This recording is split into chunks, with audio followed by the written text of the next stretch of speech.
한국의 대통령과 국회의원의 한마디 한마디에 수만 명의 미얀마인들이 감사와 감동의 댓글을 달고 있습니다. 한 미얀마인은 감사합니다 대통령님, 저는 제한 미얀마 사람입니다. 우리 미얀마의 대통령님의 말씀 한마디가 우리 미얀마 국민들의 힘이 됩니다. 건강하세요 대통령님 이라 전했고, 또 다른 미얀마인은 한국이 최고다, 미얀마 국민들과 함께 해주셔서 감사합니다. 한국을 사랑하는 것을 정말 후회하지 않습니다. 대단히 감사합니다. 제대로 된 말을 제대로 하셨어요. 감사합니다. 대통령님의 말씀이 미얀마 국민들에게 큰 힘이 될 겁니다. 항상 강철 지지하고 헤아릴 수 없을 만큼 사랑합니다. 한국의 대통령님은 너무 소중합니다. 대통령님, 우리나라와 우리를 지켜주셔서 너무 감사합니다. 라며 이미 한국이 미얀마를 위해 엄청난 일을 해주었다고 말하는 이들도 있습니다. 미얀마인들이 이렇게 한국에 열광하고 있는 이유는 우리도 믿기지 않을 만큼 한국 전국 곳곳에서 미얀마의 민주주의를 위해 발벗고 나선 초유의 상황이 현실이 됐기 때문입니다. 이 때문에 한국을 벤치마크하고 있는 수많은 국가들도 미얀마 군부를 규탄하기 시작했는데요. 공주시는 시청 1층 로비에서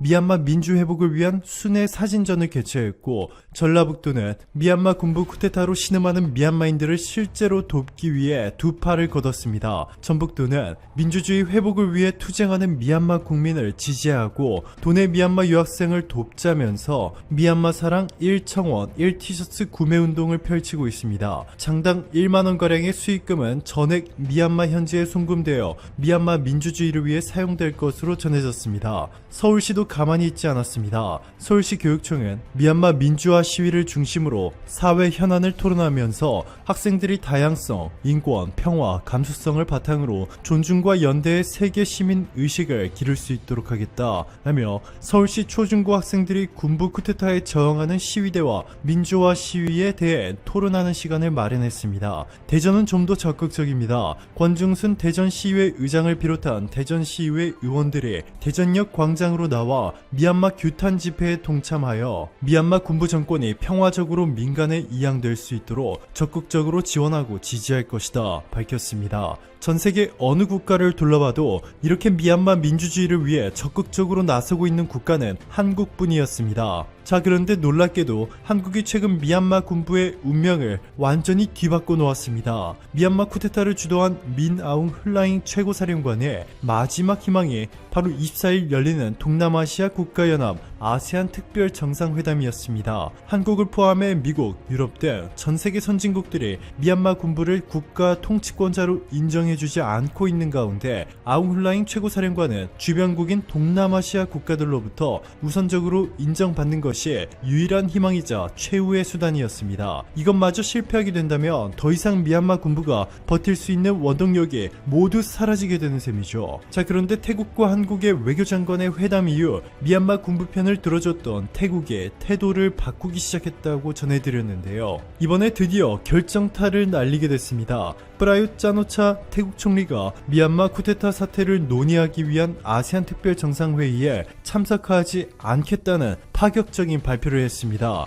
로이터 통신에 따르면 프라윕 총리는 내각 회의 뒤에 기자들과 만나 자신은 이번 아세안 정상회의에 가지 않을 것이라며 다른 아세안 국가들도 외교부 장관을 보낼 것이다 전했습니다. 이미 미얀마 군부의 적대적인 인도네시아와 싱가포르, 말레이시아, 필리핀 정상들은 아세안 정상회의에서 미얀마 군부를 강력하게 비판할 것이고, 유일한 구원투수라 여겨졌던 태국 총리가 미얀마 군부의 뒤통수를 제대로 친 것이죠. hlaing 미얀마 군부 최고사령관은 지난 2월 1일 쿠데타를 일으킨 뒤 며칠 만에 프라윕 총리에게 친서를 보내고 이해를 구했습니다. 미얀마 군부가 미얀마에서 쿠데타를 일으켰는데 옆나라 태국의 총리에 이해를 구한 황당한 사건이었죠. 그만큼 미얀마 군부는 태국의 영향을 크게 받고 있는 것인데요. 태국이 한국을 만난 뒤 미얀마 군부를 적대시하면서 아웅 hlaing 총사령관의 미래는 완전히 사라져버렸습니다. 오늘도 감사합니다. 최고로 멋진 하루 보내시길 바랄게요. 안녕하세요, 트래블티브. 오늘은 일본이 한국 화이트리스트 빼겠다더니 결국 늦춰버린 이유라는 주제로 얘기해보겠습니다. 일본이 한국의 백색 국가 화이트리스트에서 제외하는 문제를 예상보다 늦출 수 있다는 관측이 정부 내에서 대두되고 있습니다. 우선 표면적인 이유로 아베 신조 총리가 여름 휴가를 떠났다는 것이 가장 큰 변수입니다. 아베 총리는 다음 주 업무에 복귀할 것으로 알려졌으며 이에 따라 26일 가글가 늦춰진다는 것이 당장 일본이 강조하는 절차상 문제로 불가능하지 않겠냐는 것입니다. 그러나 이러한 절차적 문제 외에 막상 일본 내부에서 화이트리스트가 한국을 위한 제도였냐는 의문이 고개를 드는 것으로 나타나고 있습니다. 겉으로는 한국을 위한 제도 같으나 동시에 일본 회사들의 편의를 위한 제도이기도 하기 때문입니다. 예를 들어 대만, 중국은 90일 걸려서 제품 수입을 잘 하고 있고 서류 작업이나 모든 것을 그에 따라 진행하고 있으므로 한국도 굳이 화이트리스트가 아니어도 되지만 너무 나가는 물량이 많아지니까 한국을 화이트리스트로 하자는 의견 수렴이 된 것도 일정 부분 사실이기 때문입니다. 따라서 현재 쏟아지는 일본 경제계의 비판이 다소 화이트리스트에서 제외하는 것을 거의 레드라인으로 보고 내부에서도 신중하게 움직인다는 것입니다.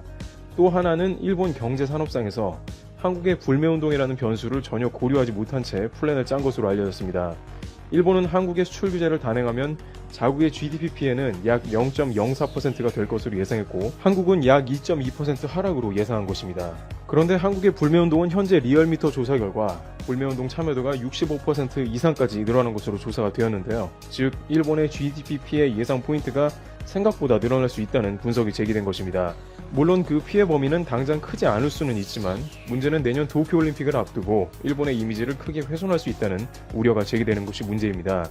이것은 일본 시민단체의 자발적인 조사로 도쿄올림픽의 방사능 문제를 제기하고 있는데 만약 한국이 이러한 이유로 올림픽 보이콧이나 국제사회에 문제를 제기한다면 일본에서도 국가의 부흥을 주제로 삼는 올림픽에 큰 악영향을 준다는 우려가 나오고 있습니다. 게다가 한국 여행객의 감소는 도쿄올림픽 4천만 명에서 최소한 15% 이상을 감당해 줄 것으로 생각한 쿼터를 채우지 못한다는 것입니다. 현재 한국인 여행객 감소로 일본 지방 소도시들은 매우 타격이 큰 상황으로 확인되고 있습니다. 한국인들이 안 보이는 것입니다. 또한 이러한 것은 지방 경제를 활성화시키는 데 큰 역할을 해왔던 관광 수익 감소로 인해서 관광, 숙박업 등의 폐업이 가속화될 것으로 전망이 되고 있습니다. 또한 한국 내의 다양한 일본 기업들이 그동안 일본에 송금해온 배당금이나 막대한 영업이익이 감소할 것으로 예상이 되는 가운데 문제는 일본이 화이트리스트를 강행하면 한국 불매운동은 장기화 국면으로 빠질 가능성이 크다는 것입니다. 결국 일본에 별 영향 없을 거라는 수출 규제가 불매운동으로 인해서 일본도 같이 타격을 받는 뼈아픈 부메랑으로 돌아오는 변수가 크게 자리잡게 된 것입니다. 일본에서는 한국 불매운동이 계속 실패해왔고 오래가지 않을 것이라고 했지만 현재 화이트리스트에서 제외하는 문제에서 굉장히 중요한 변수로 떠오른 게 아니냐는 해석도 이어지고 있습니다. 물론 최근 일본 흐름으로 봤을 때는 결국 이것을 강행할 가능성도 높아 정부에서는 최대한 대비하는 쪽으로 방향을 잡습니다만 일본도 분명 출혈이 큰 사안이라서 신중하지 않을 수 없다는 것입니다. 트리블티브 여기서 마치겠습니다. 감사합니다.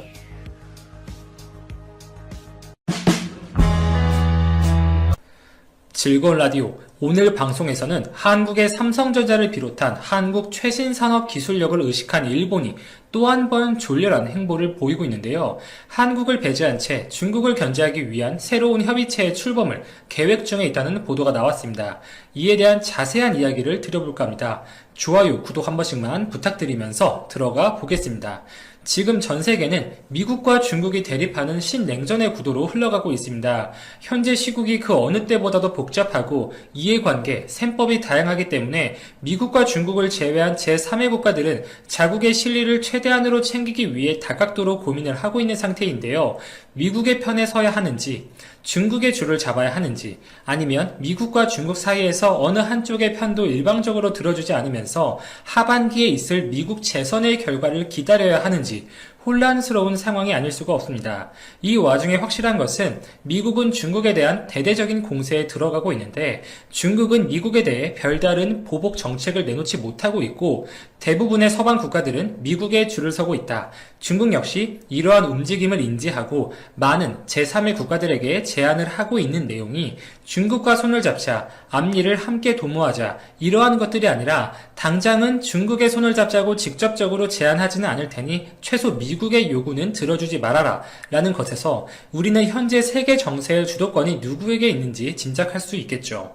작년 말만 하더라도 일본의 아베 전 총리는 중국과의 중일 관계 개선 의지를 피력하면서 시진핑 주석의 방일 일정까지 조율하던 상황이었지만 올해 들어서 미국과 중국의 신냉전 분위기가 극도로 격화되었고 중국발 바이러스가 세계를 강타하면서 일본은 중국과의 관계 개선 의지를 중단시킨 채 미국의 손을 잡는 모양새입니다. 심지어 일본 정부 자체 주도로 최첨단 기술을 보유한 국가들끼리의 협의체를 창설해 수출 규제 표준안을 만들자는 제안을 몇몇 국가들에게 했다고 합니다. 대상 국가들은 미국, 독일, 영국, 네덜란드인데요. 영국은 아시다시피 미국의 전통적인 우방 국가라고 볼 수가 있고 독일 역시 제조업 강국이죠. 네덜란드의 경우에는 반도체 핵심 장비 중에 하나인 EUV 장비를 독점적으로 생산하고 있는 반도체 장비 업체 ASML을 보유하고 있는 국가입니다. 이들 국가와 협업해서 중국에 대한 수출 규제안을 새로이 만들자고 제안했다고 합니다. 일본이 제안한 국가 목록에 한국의 이름은 빠졌다고 하는데요. 이렇게 협의체를 만들어서 수출 규제 품목을 결정하고 여기에 포함된 회원 국가들이 자국 내 세부 규정을 통해서 그 외의 국가들에게 수출할 때 어느 정도의 제한, 규제를 하자는 취지입니다.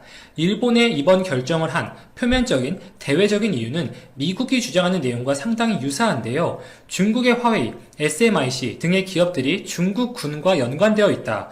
이러한 최신 과학기술이 중국의 군사력을 증강시키는 데 활용될 여지가 있다면서 안보상의 이유를 내세우면서 미국이 규제를 하고 있습니다.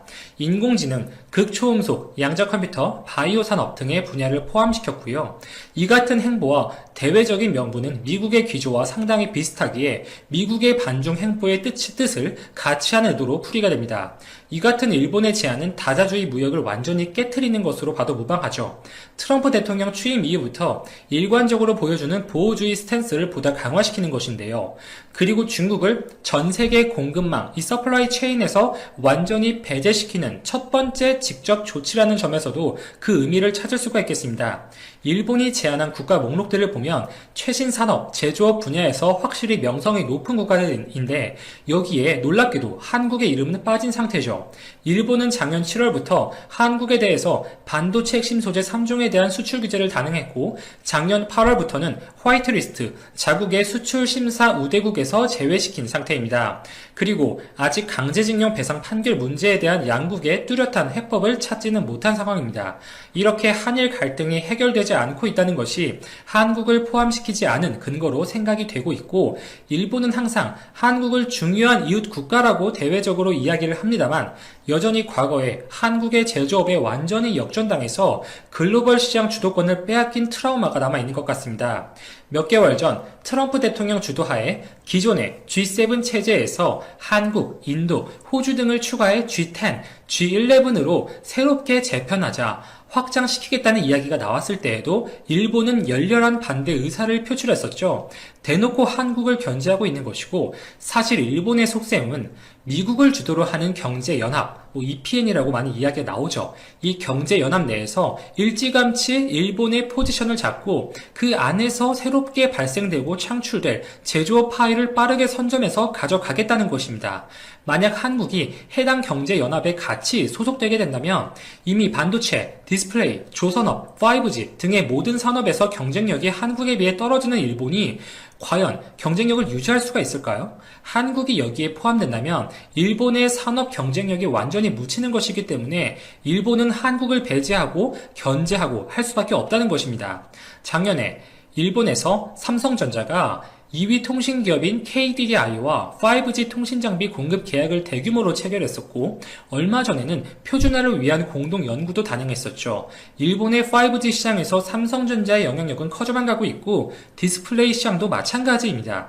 최근 삼성전자 상업용 디스플레이 더 월이 일본의 기업 간 거래 B2B 시장을 뚫었어요. 이례적인 일이라고 볼 수가 있는데 굉장히 배타적인 것으로 유명한 시장이기 때문이죠. 일본 최대 디스플레이 솔루션 업체인 NGC는 이번 달에 삼성전자 더월 신제품 두 종을 출시하고 현지 고객사 확보에 나섰다고 합니다. 사실 한국 기업들의 제품을 받아들여오기 탐탁지 않았겠죠. 과거 한국의 디스플레이에게 완벽하게 추월당한 아픈 과거를 가지고 있고 그 트라우마가 잔존하는 상황에서 일본 정부의 주도하에 다시 한번 추진된 재팬 디스플레이 JDI 역시 처참하게 무너진 상태입니다. 그러나 삼성의 더 월은 기존 일본 제조 기업들의 LED 제품과 비교해 2배에 가까운 색 재현성을 실현했고 완벽한 블랙 컬러를 표현했다고 평가를 받으면서 해당 디스플레이에 대한 인기, 수요가 폭발적으로 증가하고 있다고 합니다. 샤프, NEC 등의 일본 기업들의 기술력은 여전히 LCD, 사이니지 수준에 머물러 있고 이에 따라서 마이크로 LED 기반의 제품까지 나아가고 있는 삼성전자가 당분간 수성할 가능성이 아주 높은 상황이라고 볼 수가 있죠. 일본도 어쩔 수 없이 인정을 한 것입니다. 결국 일본은 이렇게 복합적인 연유들로 지속적으로 한국 패싱을 단행하고 있는 상황이고요. 한국과 일본은 최근 들어서 미국과 중국의 압박을 연이어서 받고 있는데 중국 왕이 외교부장과 미국 폼페이오 국무장관이 다음 달에 한국과 일본을 각각 방문할 예정에 있습니다. 해당 방문에 대한 결과에 우리는 주목할 필요가 있겠죠. 폼페이오 장관의 경우에는 중국 견제를 목적으로 한 미국, 일본, 호주, 인도 이렇게 참여하고 있는 안보협의체 쿼드에 한국을 추가하고 싶어 하는데 이에 대한 공식적인 제안을 할 것으로 전망이 되고 있고요. 트럼프 대통령의 재선을 앞두고 인도 태평양 지역에서 중국, 러시아에 대항하는 라인을 보다 공고히 하는 모습을 보여주기 위한 행보로 해석이 됩니다. 최근 김현종 차장이 미국을 방문해서 북한과 관련된 내용에 대해 의논을 했다는 보도들도 나온 상태인데 최근 북한에서 벌어진 우리 국민에 대한 총격 사태나 UN 연설에서 문재인 대통령이 직접 언급한 종전선언 등 다양한 사안에 대한 논의가 이루어질 것으로 보입니다. 왕이 외교부장 역시 한국을 방문해서 미국의 손을 잡지 말고 중국과 연대를 강화하자는 취지의 입장을 표출하겠죠. 미국과 중국의 갈등의 골이 깊어지고 있고 미국의 재선이 다가오면서 점점 한국에 대한 압박이 가시화되고 있는 시점입니다. 사실 안보는 미국, 경제는 중국, 겉으로 보기에는 이보다 이상적일 수 없는 참 좋은 생각이라고 볼 수가 있지만 현실적으로 과연 가능할까 싶습니다. 미국을 중심으로 하는 경제연합이 단단해지고 공고해진다고 가정을 하면은 이러한 글로벌 공급망에서 철저히 배제되고 있는 중국과 경제적으로 손을 맞잡는 것이 과연 어떠한 의미가 있는지 한 번쯤 진지하게 생각해 볼 필요가 있겠습니다. 이러한 시국에서 일본은 일찌감치 미국과 손을 잡았고 그 안에서 일찌감치 파일을 선점하기 위한 노력에 도입한 것으로 보이고요. 한국 지도자의 정말 현명한 판단이 필요한 시점이라고 생각합니다. 이상 즐거운 라디오 여기까지 정리하고 오늘 방송 마치겠습니다. 오늘도 제 방송을 들어주셔서 진심으로 감사드립니다.